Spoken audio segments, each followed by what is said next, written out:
Welcome, everyone, to this March 17th, 2020 emergency session of the City Council. Just so everyone knows, we have two councilors here in person, Chris Pryor and Betty Taylor.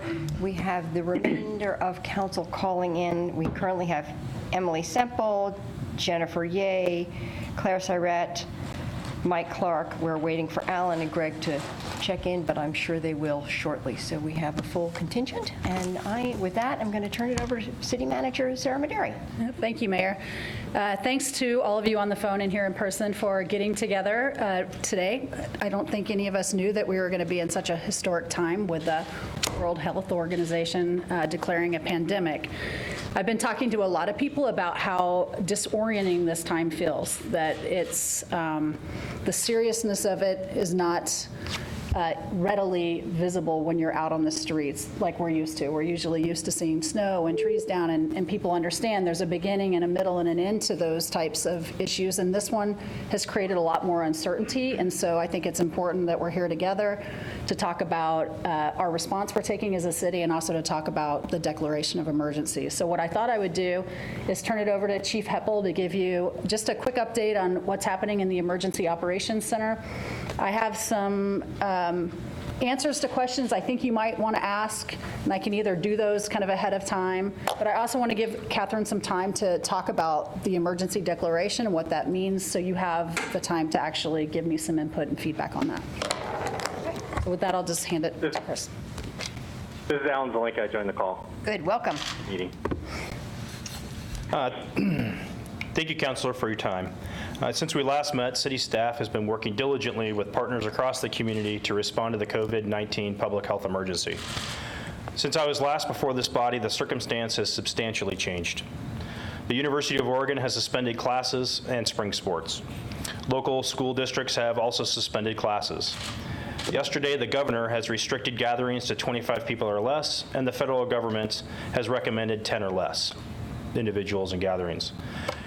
Lane County Community Organizations Active in Disaster, also known as COAD, has been activated, and the city has activated our Emergency Operations Center. Additionally, both the state and national emergencies have been declared. Lane County Public Health, in conjunction with the Oregon Health Authority, continue to be the lead agencies. The city is taking action to slow the spread of COVID-19 and amplify public health messages, recommendations, and preventative measures. Areas of focus include first responders. Public safety and emergency response are the responsibility of the city, and we are making sure our first responders stay healthy and are prepared to continue serving the community. We will continue to respond to emergency calls for service, crimes in progress, other high-priority life safety issues, and incidents that require evidence gathering. This will not change. These services have not been affected, and we have not seen a change in call volume or requests for service with either fire or police. We're working with our community partners to provide child care for essential personnel, to include our first responders. Public health. We've suspended meetings, temporarily closed facilities, and modified some of our face-to-face services to help reduce the spread of COVID-19 in Eugene. People experiencing homelessness.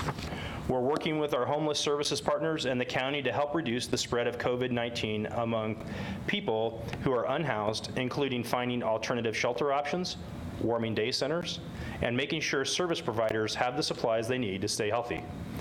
Efforts are underway to transition dusk to dawn to dawn to dawn and operations during this period. We have deployed dozens of hand washing stations throughout the city and continue to explore needs for bathroom access. Throughout all of these efforts, we're collaborating and coordinating with the Eugene School District and EWEB, as well as the county, City of Springfield, and others across Eugene to identify community needs and address them as quickly as possible. As I noted, we've activated our Emergency Operations Center and expanded to fire headquarters. Staff are working on a variety of priorities to support organizational resiliency and community response. In the days and weeks ahead, we anticipate our operational response will continue to evolve proportionally, proactively, and responsibly to meet the community needs. We think it will be important for the community to find healthy ways to connect and take care of themselves. While many local activities are impacted by the public health emergency, many options remain available for the public to connect with nature and the community. Our abundant parks continue to offer community members opportunities to bike, hike, run, and enjoy the local nature. Our library provides online access to books, movies, magazines, and other resources. Community members are encouraged to access these opportunities while exercising good judgment to maintain appropriate social distancing of 6 feet. To support efforts to slow or mitigate the spread of COVID-19, the City of Eugene Parks and Open Spaces has increased restroom cleaning efforts, but we still encourage people to exercise good judgment while enjoying our public spaces while following CDC guidelines. While we don't know exactly what lies ahead, we're doing our best to prepare. Today, the Council is considering the serious step of declaring an emergency. The purpose of the emergency declaration is to increase the amount of state and federal resources that can be used to address COVID-19 in our community. It also provides authorization for agencies to expand their ability to respond to the situation with updated or new policies, including working with vulnerable populations and businesses. Lane County will be posting a damage assessment form on its COVID-19 webpage for businesses in Lane County to fill out. The purpose of the damage assessment form is to begin documenting the economic damage faced by businesses as a result of COVID-19. The information gathered will be used to pursue potential federal reimbursement for businesses. However, that reimbursement is not guaranteed. We can also support local businesses by ordering food, to go or for delivery, purchasing of gift cards, and purchasing tickets for future events. Additionally, Lane County Transit District will be making significant changes in its routes and scheduling in response to COVID-19 in order to help limit the spread of the illness. As the public health emergency continues to unfold, we will continue to keep Council updated with our efforts to collaborate with our partners to mitigate the spread of COVID-19. To help us by reiterating this public health message and encouraging our community to do what we can to slow COVID-19 spread and take care of one another. We can all help slow the spread by covering our coughs and sneezes with tissue, then throwing used tissue in the garbage. If tissue isn't available, catching the cough or sneeze in the elbow. Wash hands, often with soap and water for at least 20 seconds. If soap and water are not readily available, use an alcohol-based hand sanitizer that contains at least 60% alcohol.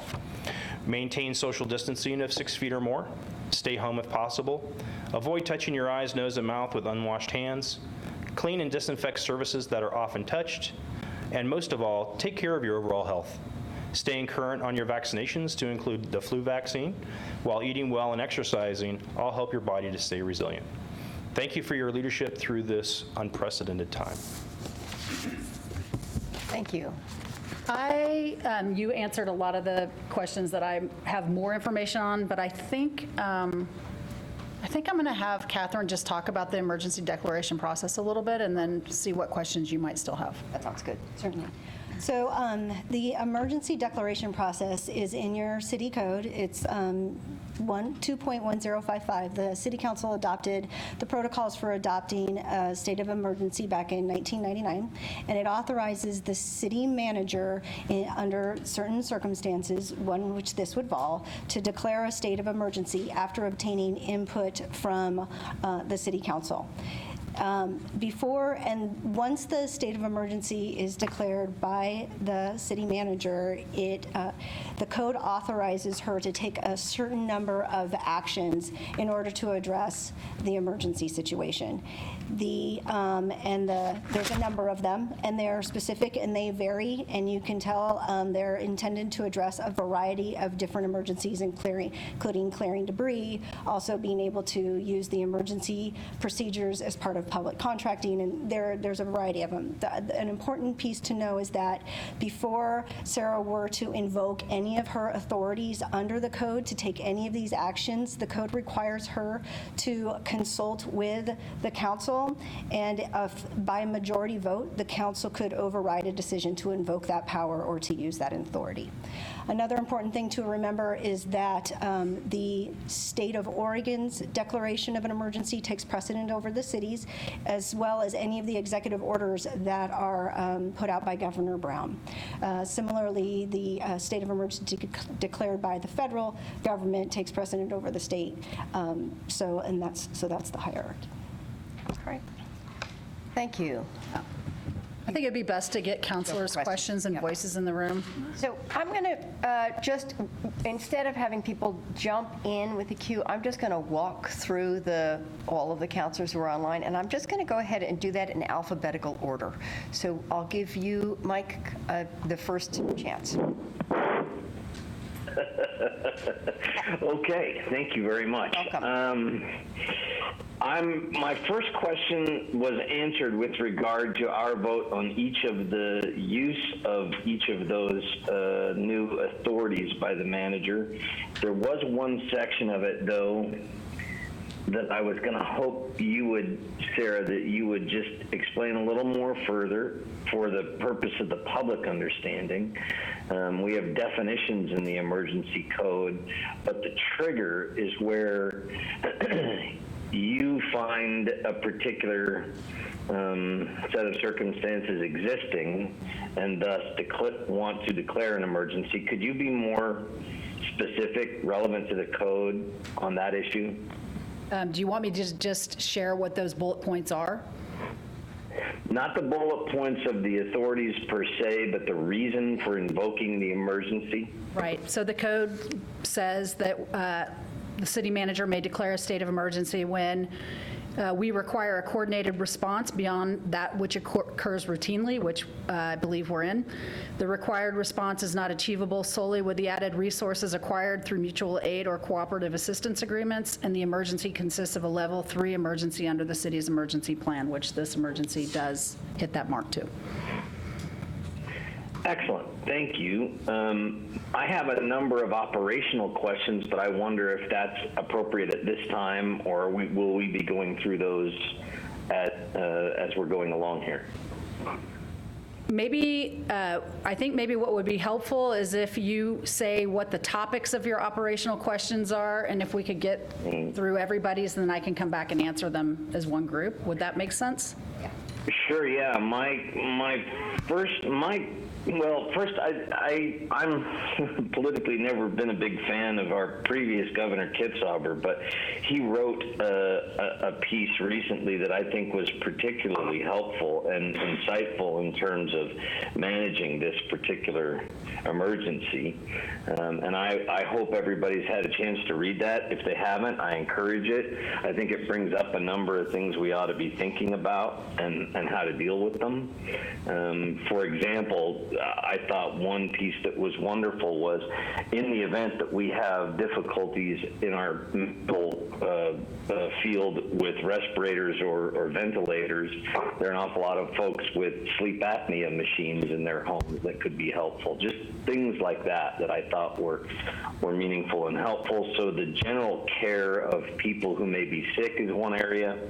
The other is public safety, and the other is responding appropriately to panic or to fears, and just with regard to basics, folks getting food and some of the changes in permits or things that will be available in that regard. So those are kind of the three topics: the healthcare, the public safety, and the day-to-day rules for how to help people get by.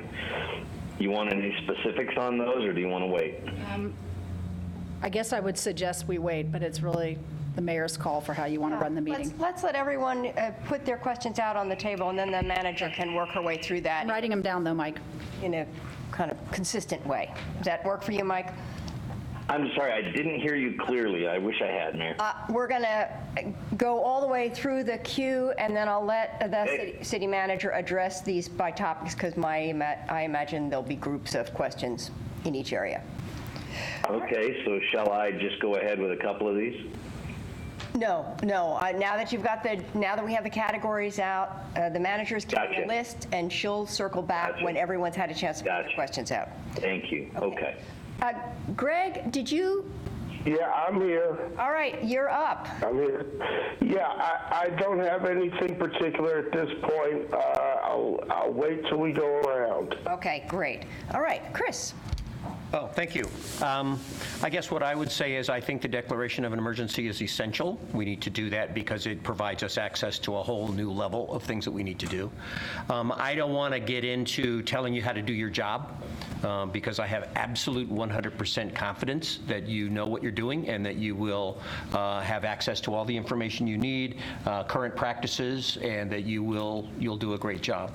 I think as we move along and there's any additional advice or counseling that you need to provide to us in the community, you get that out as expeditiously as you can. So I think the declaration is great. I'm prepared to vote on that. Otherwise, I'm going to let you do your jobs and get out of your way. Thank you. Emily. Hi, thank you for the meeting.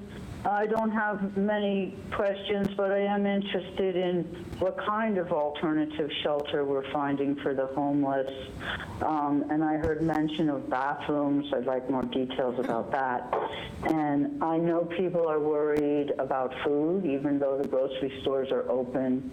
But that's just a general concern whether people have food money or not. So thank you very much. Great. Claire.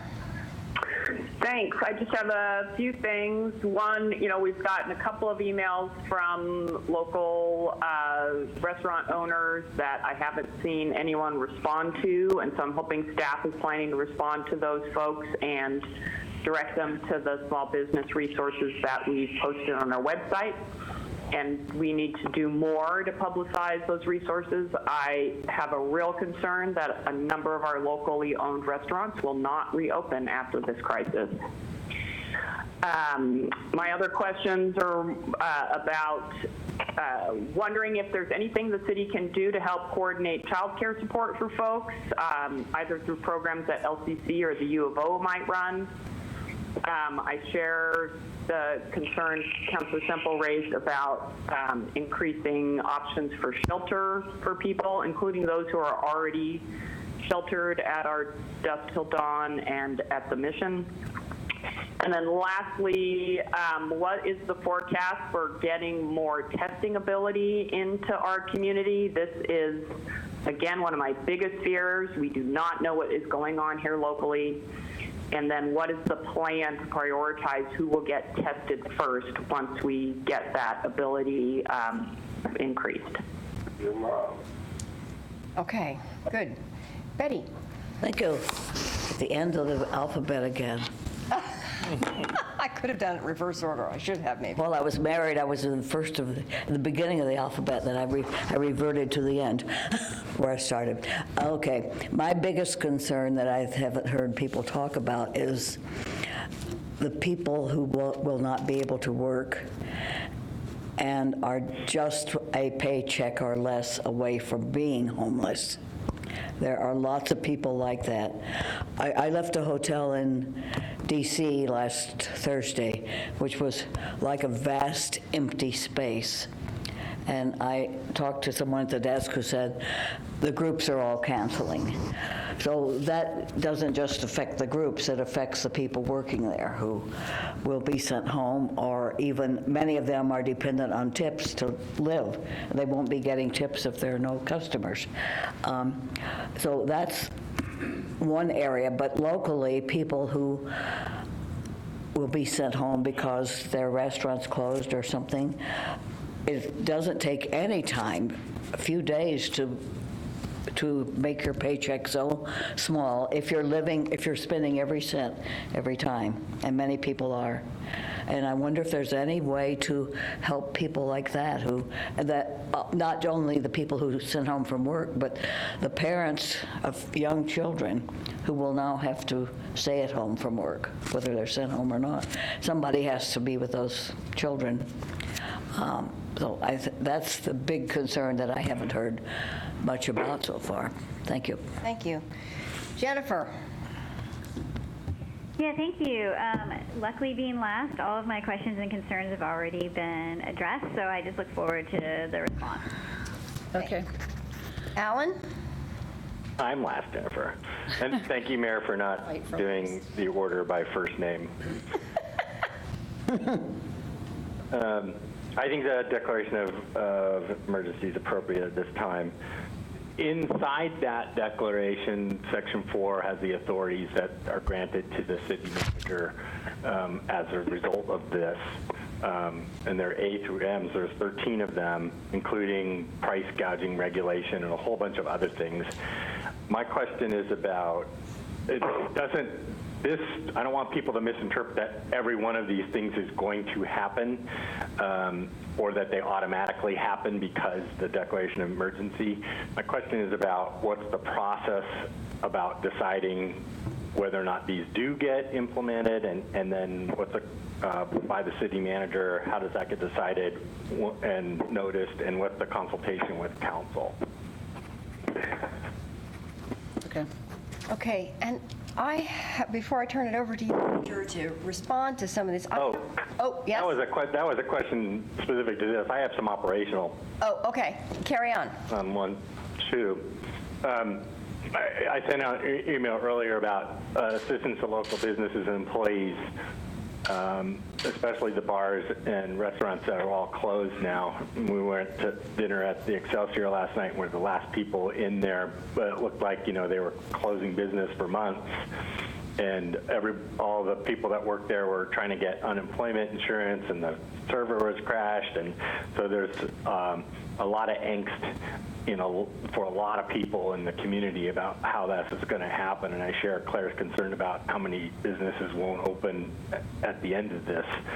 So that's one concern I have, that I would like to see what kind of options the city has in front of it that can help address those issues. I also have the same concern about how homeless folks or unhoused folks are going to be treated in shelters, and especially sanitation. I also have a question about what's our communications plan about all of this stuff. We've done a really good job so far. I want to make sure it keeps going, and I want to know how we're going to proceed forward. And then I also have the same concern about testing, and the fact that we have so few tests available, and they're allocating and rationing tests to doctors, and keep hearing promises that from the administration that this is going to get better, but it's really, really slow. So I'm wondering what's the status of that and how we're going to deal with that. Okay. And then, Mayor, I forgot a couple of things I wanted to ask. All right. I'll tell you what. All right. Let me just put mine out on the table, and I can do a quick second round for anyone who has one other thing that's come to mind, and then we'll let the manager work their way through, okay? I know that we've received some worried emails about whether people cannot pay their rent and eviction questions, and I know there's some legal questions around that, so that would be great to cover. Yes, Claire. Thank you, Mayor. That was one of them. And then secondarily, would we have any authority to stop evictions of businesses who have been forced to close and are not able to pay their lease? Okay.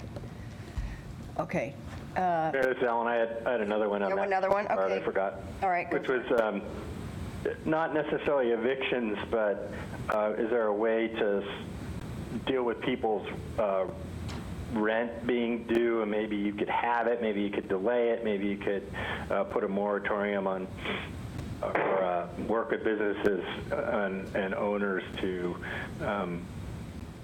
put a hiatus on collecting rent, or all of the rent. Maybe it could be a portion of it. I know that the utilities have all suspended disconnection fees and things like that, so that's very helpful. Like EWEP did that, and so did the other utilities. Okay, Betty, one more? Yes, this. I have one. Okay, I'll Betty, and then you, Emily. Okay. Okay, this one in a way encompasses all the rest. I want to know, to the city manager, what can you do if the emergency is declared that you cannot do now?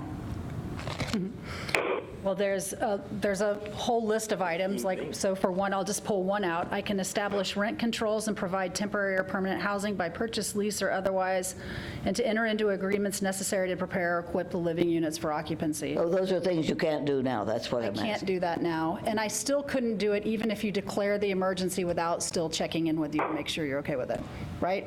Still, before I do that and say, hey, we're there, I need to consult with you, and just let you know that that's happening. But there would be some things you could do that are needed that you can't do now. That's what you're saying? Yes, for sure.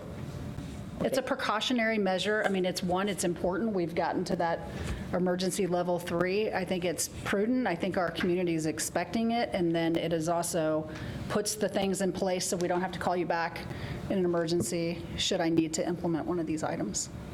Thank you. All right, Emily. Thank you. I see that other big cities are establishing curfews, some of them from 6 until 6, others all the time, except for quickly going to get food.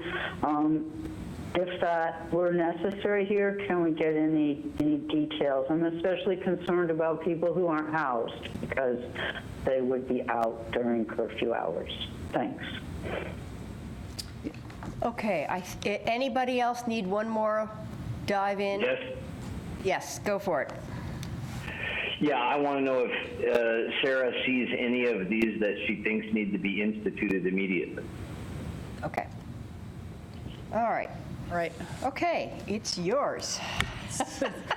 Well, I think there's a couple of things I'll say. This is exactly why we started the Emergency Operations Center and why I asked Chief Heppel to step into that role, because we need to have a really planned, thoughtful approach, and the incident command system allows that to happen. So all of these questions that you're asking are in some state of we either have a solution or we're working on it or it's changing. And so I'm not going to go into all that detail, but I think we've been pretty fortunate so far that I think the state has taken some pretty aggressive, fast things that we've been able to adapt to. So at this point, I haven't seen or heard that there's something we need to be doing immediately local that's not kind of already happening at the state and the county level. We're very well partnered with the county and with the city of Springfield as well. So I'm gonna walk through a couple of these that I feel like I can give some level of certainty to, but I may not be able to answer to the extent you want me to be able to. I'm going to start with where Councillor Taylor asked about what happens if people can't pay their rent, or what happens if we want to put a moratorium on evictions. The city manager does have the authority to establish rent controls, and I think there's a lot of talk around the state around whether there will or won't be an evictions moratorium, and I won't be surprised, honestly, if that comes from the state.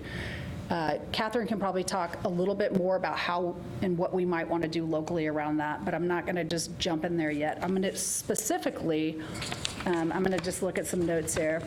I know that the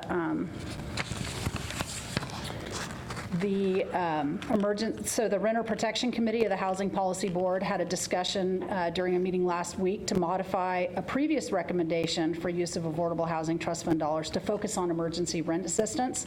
So you're scheduled for a meeting on April 13 where you're going to talk about allocating those dollars, and you can allocate those dollars specifically for that purpose.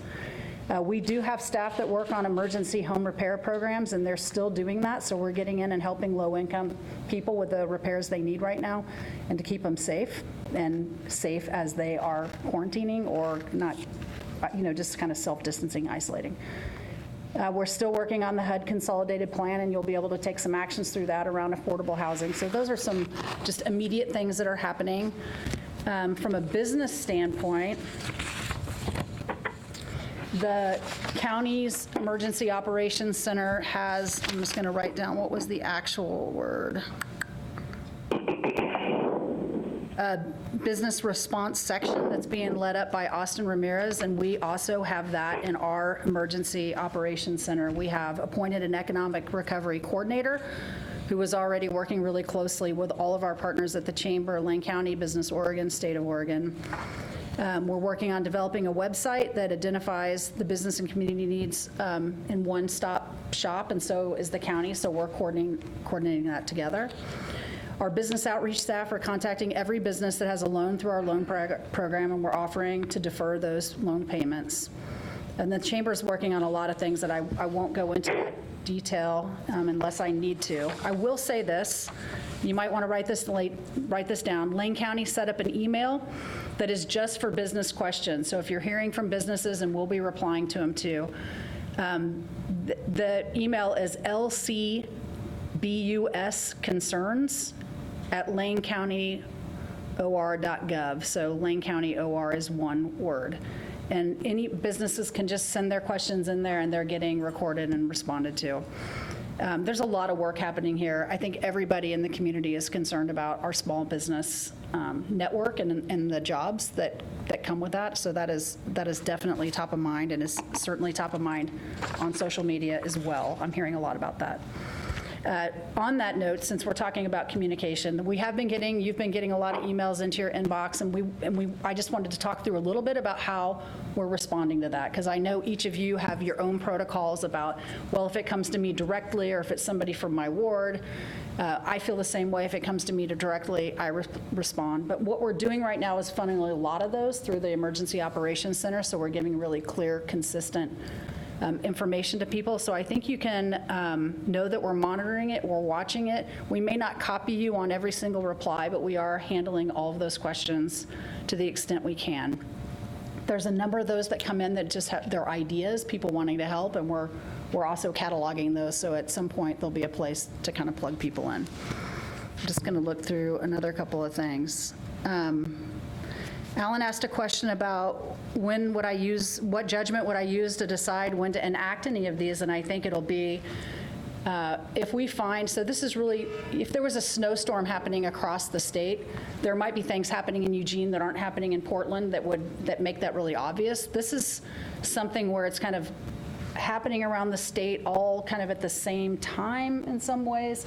So I think if we get to a place in Lane County and in Eugene in particular, where we feel like, hey, we really need to enact one of these things that the state hasn't felt like they need to yet, I'll be getting that advice from our incident commander, and I will be reaching out to you to say, it's time, we need to do it. And as you know, I'm communicating with you pretty frequently, so you would know that that day is coming as well. I'm just going to look through a couple more of these. Oh, shelters and bathrooms. Let me just look through here. One question was about, could we resource our city employees to do daycare? We are looking at how are we going to utilize our city workforce right now. So as you know, we've been closing facilities. We still have people working. We're kind of ramping up in the EOC and assigning people sometimes to things that are not their normal jobs, and that will probably continue. And this is, I mean, honestly, this is a day-by-day planning situation, is how are we going to use our employees to really meet the needs of our community.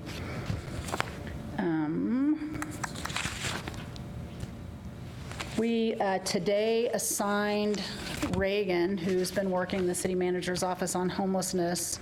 She's been assigned as the mass care manager, so she's very connected with Lane County around how we're responding to the unsheltered. And as you know, that is definitely a moving target as we go from 250 people in one place to 25 people in one place. I know that team is actively working on a plan right now for how will we help with sheltering if we do indeed need to be at 25, and how do we provide sanitation and in order to use the restroom, wash your hands, and all of that is actively being planned. I can't tell you what the specifics are and how that's going to play out, but I can tell you that's actively the plan. The medical questions I'm going to leave for you. You know, I walked through the building and permit services through the Atrium building on my way here today, and we're still doing work there. We're still having to process permits, and what I noted is that the whole lobby's been reconfigured to allow lots of social space between our customers and our staff. People are sanitizing things frequently. As you've noted, there's Clorox wipes everywhere. And I actually witnessed a staff like giving a virtual hug to a customer, which was encouraging to see people still having a social connection, because I'm actually concerned as this moves from a public health emergency to a economic emergency, it's also turning into a bit of a social and emotional emergency for people, and we're keeping that. May I jump in there, Sarah, with a more specific question in that area? Yes, you may. One of the things that I noted through the governor's proclamation was the ability for to-go food opportunities from our local restaurants. A lot, but certainly not all, but a lot of our local restaurants have food cart capabilities, and I'm wondering, my question around permits was the flexibility of that. Some of those are assigned to very specific locations and under specific circumstances. Will we loosen that up at all and allow those kind of opportunities to get more plentiful within the city so that there are places where people can buy food? There are, for example, some carts that can only operate for a few hours in a given week. Will we loosen that up so that they have more opportunity to sell more food to people? I think the short answer to your question is yes, we're going to be really responsive to try to meet the needs of our community in every which way we can. The declaration allows me to do have some flexibility with permitting, and again, I would tell you that all of these things are being planned and coordinated through our Emergency Operations Center, and the chief would be saying, you need to change this rule so we can make these things happen faster, and I would be letting you know that. And I think with that, I'm going to turn it over to you if you want. Could I just say one last thing there, Sarah? Yeah. I bet when you agreed to be tested for 6 months to see if you wanted this job permanently, that this isn't exactly what you had in mind. But I just want to make sure I say that I think you're doing an excellent job, and so is the rest of the staff. Thank you. Thank you. Chief? Councilors, what I hear as a common thread is testing. I keep hearing that pretty consistently, and I think if we're watching many of the websites which provide the testing numbers, we're not seeing this rapid increase of them. And while as of last Monday, many of our private labs have now been authorized to provide that, it takes time to increase that capacity, and I certainly recognize the slow part of it. The other part is it's a very technical test. It's not something that we've done and had developed for many years, et cetera, in the process. So while the availability of testing, which we don't control, the county doesn't control that either. It's at a much higher level from us. The goal is to utilize what testing capabilities we have for those who are most likely need a valid yes or no test. And so there's still current criteria within the county, within the hospital systems, as well as with our public providers that before we get to actually doing a COVID-19 test, there's quite a few rule outs. So we're going to rule out what it's not many times before we get down to that point. And so those are the folks that we're actually trying to test very closely. Also, more at the front of the line is our public safety folks, as well as our healthcare providers. So I think it's pretty obvious as to why that is. So yes, I think more is going to come. Unfortunately, I don't have a particular lens on that, and I'm not sure where to get that information other than encourage those legislative folks above us to try and get that piece rolling, and I'm sure they are. This is a question that's been asked across the entire country when it comes to that piece. So I think Councilor Simple asked about alternative shelter. Can I give you an example? So on Sunday, the incident commander from the county, Karen Gaffney, gave me a call. She said, hey, can you help us solve this problem? It's going to be really cold today. And we had shut down many of the facilities that some of our unhoused folks might go to during the day. So we worked with them looking at options such as other buildings or structures. Maybe there's a tent option, some place where folks can come to, and eventually that led to the ability to extend the Eugene Warming Center for some extra hours during the day. We had to shut it down, or they had to shut it down for a period of time to allow for cleaning, et cetera, and then started bringing folks back in. So I think that's a good example of collaboration amongst us, and we were ready to, hey, if we need to throw up some tents or something, we can look at that option. But when we start doing those things, we need to do it in the right place. right? Because it's going to be there for a little while. So those are a lot of the discussions that are going on a daily basis. We're only a couple days, while COVID-19's been around for a little while in the world. Even then, it's only been about 3 months. We've really started our strong coordination with the standing up of the EOCs just in the last few days. While public health has been engaged for a month, we are day 2 into this. Springfield announced last night they opened their EOC today. So this week the collaboration has been truly impressive as to watching and leveraging the relationships that we've built over the years. It's great to go into a room like at Lane County and I know everybody in the room, and that's a huge hurdle in incidents like this to get things moving forward very quickly. Another piece, question I heard was the food or the consumable component. At this point, we have not heard any, at least at the EOC piece, we have not heard any large challenges or issues with food procurement. The challenges I think we might have going into the future is the distribution component, right? So while products and things may be available, if that transportation systems and those distribution centers are struggling to get trucks to be able to move the product, et cetera, that's one of them. One piece we did hear back through our EOC manager who knows a couple of the grocery store managers was, I'm getting the product in, the challenge I'm having is my workforce, and it's trying to get things back onto the shelves. So you might see some reduced hours coming around to where normally we're open 24 hours, but hey, we're only open 12 hours, so we've got a longer period of time to get things back onto the shelf when it comes to that. So that's where we're at with the food line components. Were there any other specific questions? Talk about the communications element and the Jick. So last week, we actually stood up what's called a Joint Information Center that's housed over at Health and Human Services. And all of the agencies that are involved with this, from the City of Eugene, some of our local fire departments, certainly Lane County Public Health, et cetera, we put resources into that Jick to standardize our common message. So they are producing the communications traffic that goes out to all the different media platforms in an effort to keep folks informed when it comes to this challenge and issue and what's going on. So they will continue to develop. We're learning more and more about what people's needs are and how do we connect with some of those people, and social media has always been really good.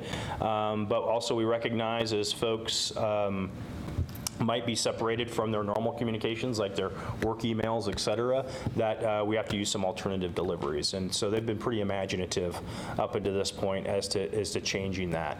I think also is the message. So I'll use the snowstorm analogy as an example. We know where that ends. In this particular one, we're in the long haul. We're not sure how that recovery is going to look, but we know we're going to go through the recovery and we're going to do it as a community.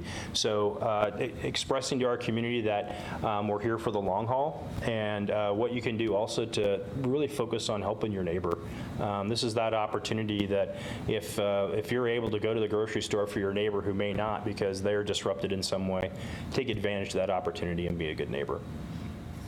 Well, I can't say anything more eloquent than that. Chris, did you have another comment or question? Yeah.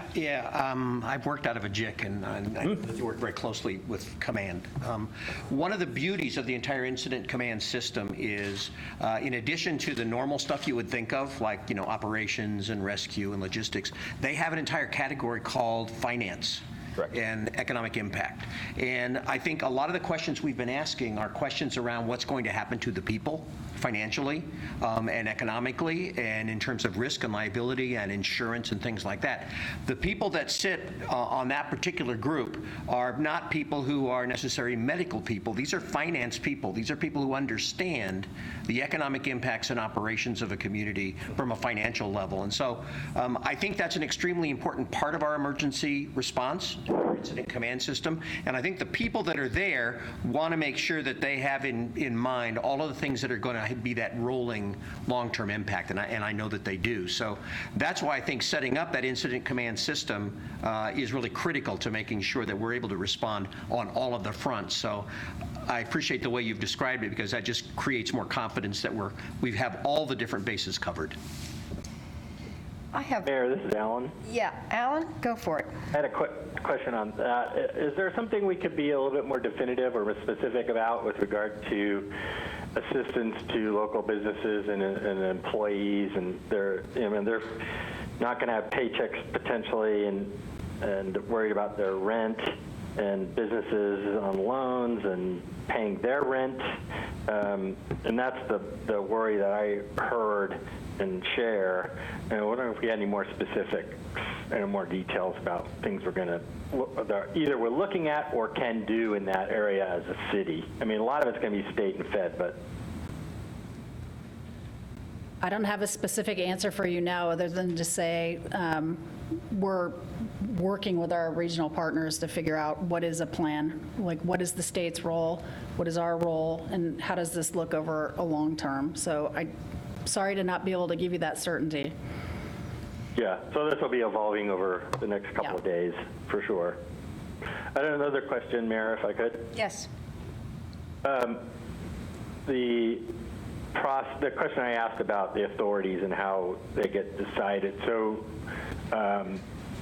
what you said, Sarah, was great, and that you would be looking at if things are not happening at the state level or at the then maybe we need to jump in and institute or start up some of these 13 different authorities that are identified in the ORS or in our code.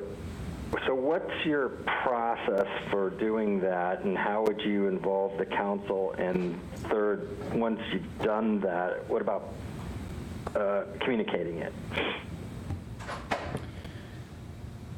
So I think the process, as I understand it, and I think that I would lean on, is our Emergency Operations Center. We'll know what the issues are. Chris will make a recommendation to me.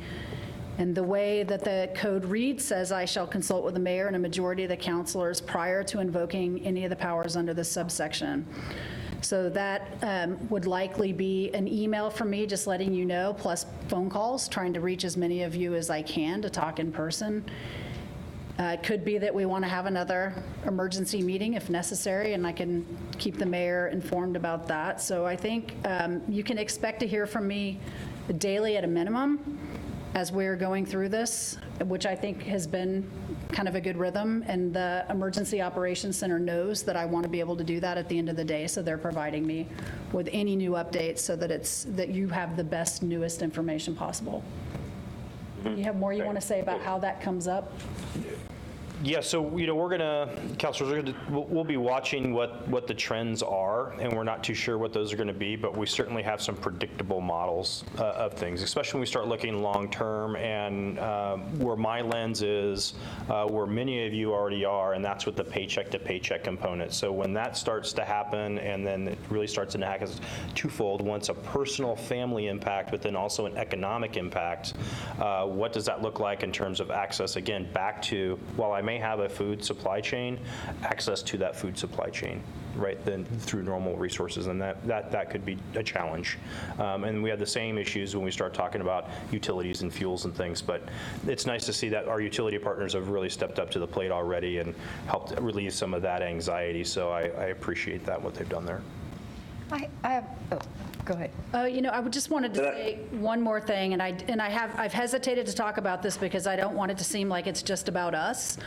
Right now, our job is to make sure that we're taking care of the community, but we're also a business that will have some impacts from this, and so we are monitoring that as well. So as we're talking about what can we do here and there, we're also looking at what is this going to cost the city over the long run? How are we going to finance that? There's a couple of things we're looking at really closely, which are many of our revenue-backed services like the airport, library, recreation, cultural services, the parking fund. There's a number of things that we're watching closely.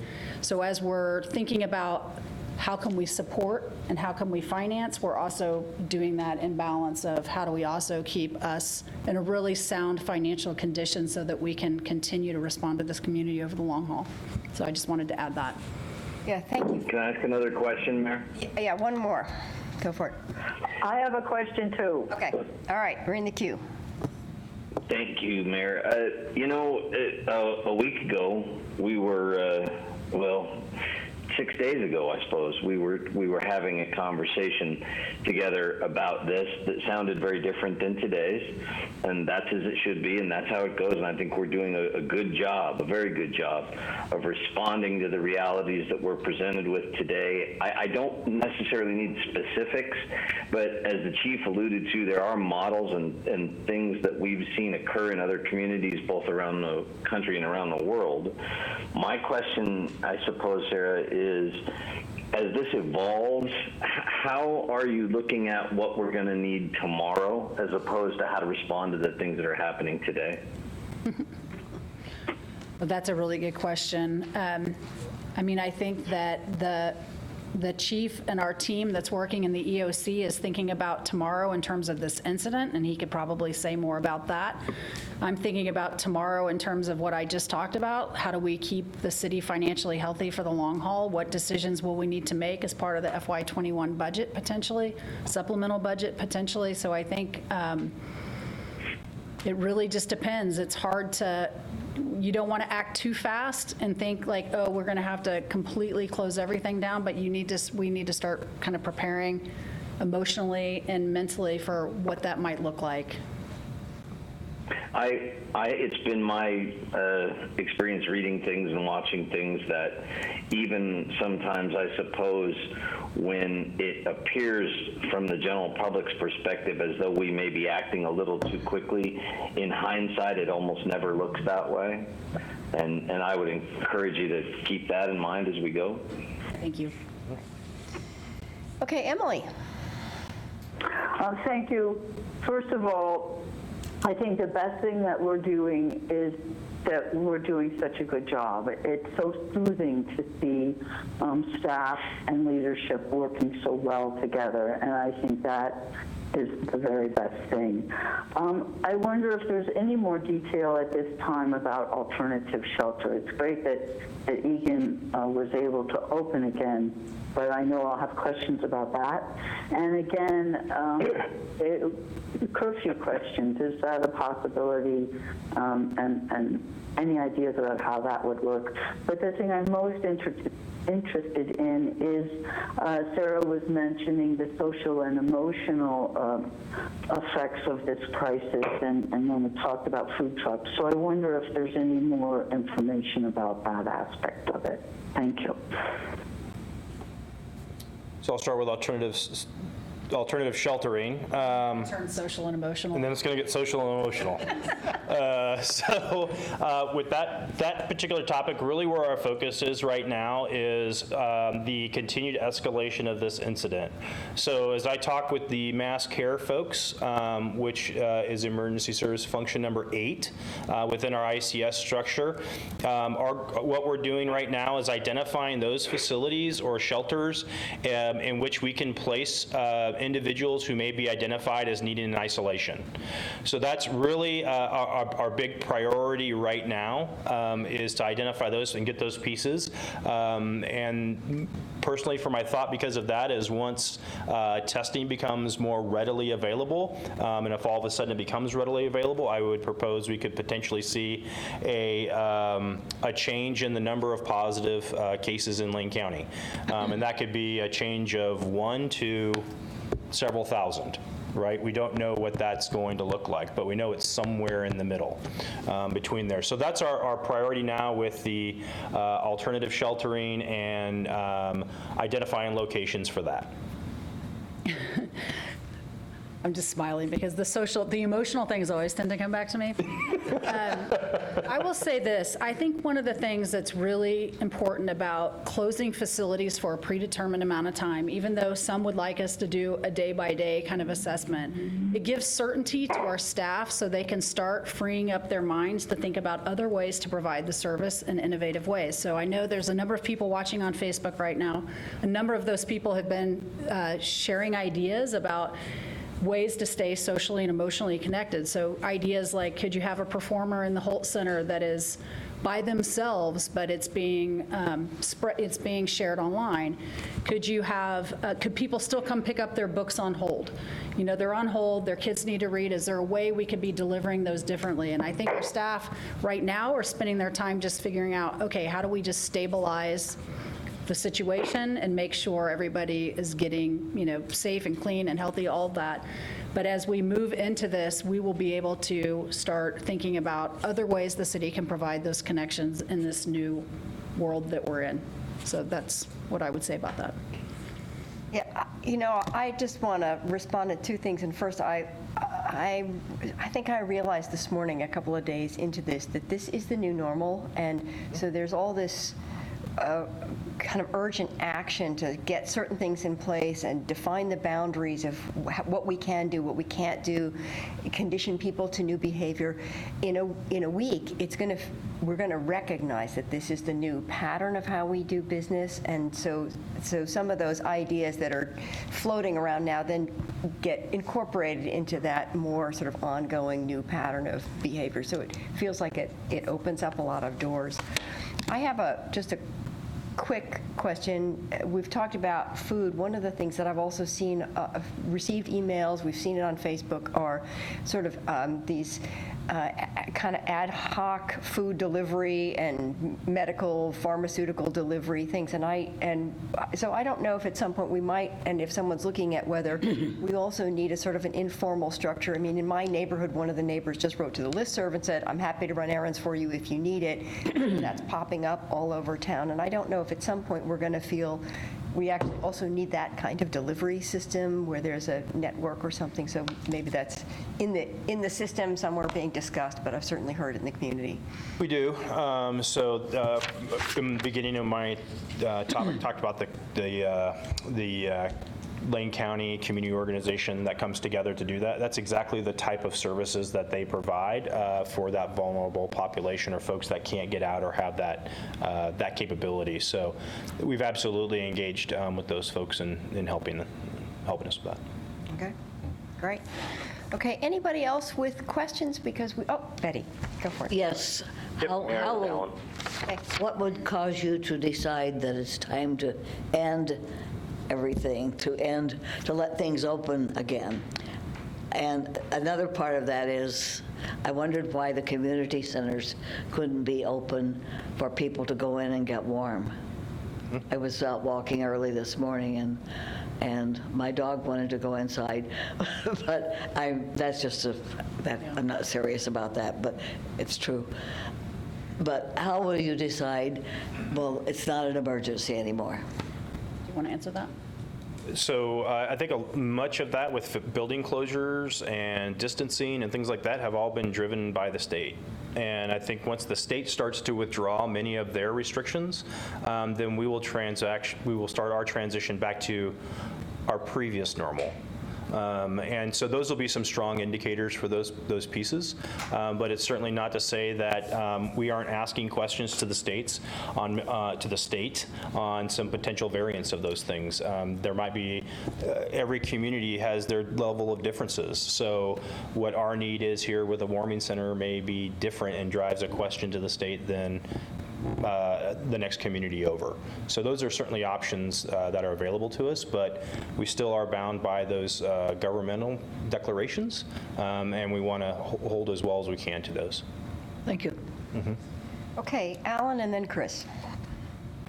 Yeah, I just wanted to point out that in an emergency is when organizations and people really show their true character and ability and effectiveness. And in stark contrast to other things that are going on, our local governments are working well together, they're responsive and they're communicative, and they're working hard to keep us all safe. And I really have a lot of confidence in Sarah and the team's work that's moving forward.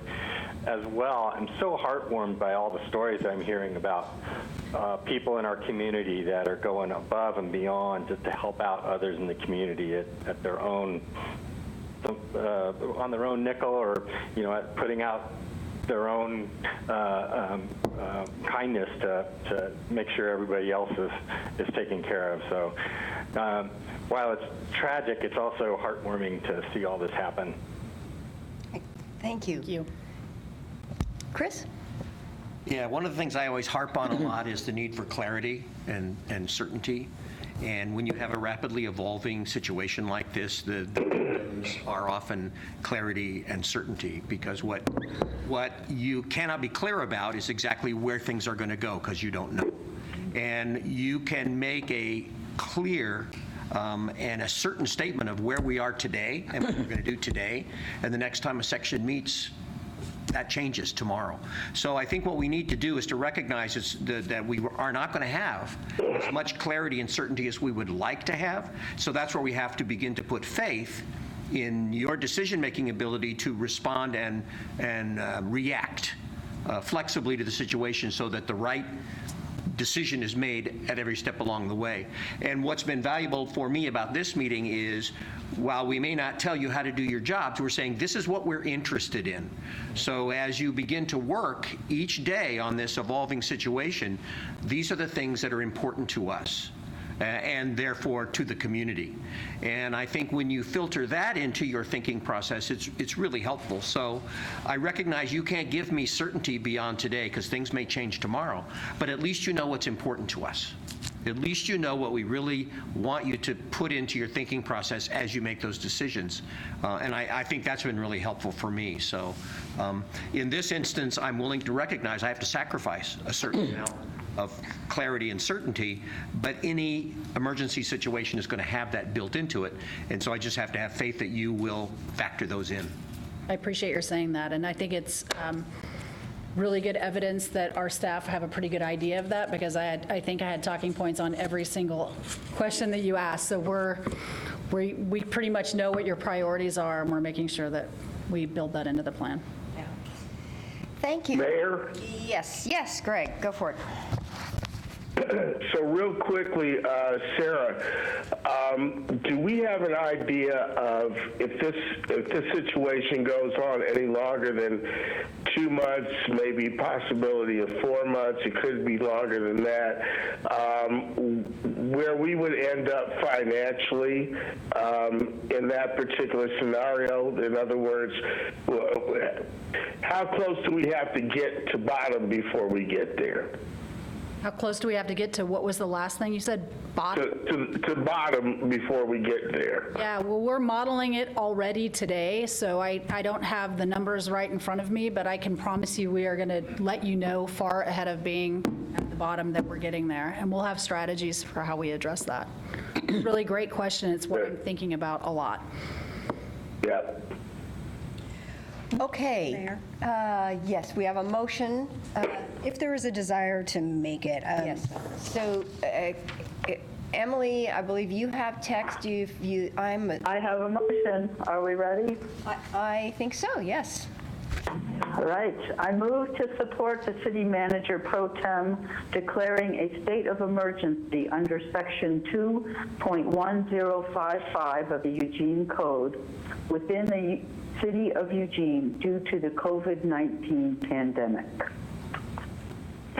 Second. Okay, any other discussion needed on this motion? All in favor, please say aye. Actually, well, I think I'll have to do this. Let me do a roll call. I just realized that's not going to work. So I'll start out alphabetically again. Mike? Aye. Greg? Aye. Chris? Aye. Emily? Aye. Claire? Aye. Betty? Aye. Jennifer? Aye. Alan? Aye. Thank you. All that passes. That's very reassuring. And thank you all for convening for this meeting. Thank you, Manager, Chief, for keeping us up to date and well informed. Thank you. And we are adjourned.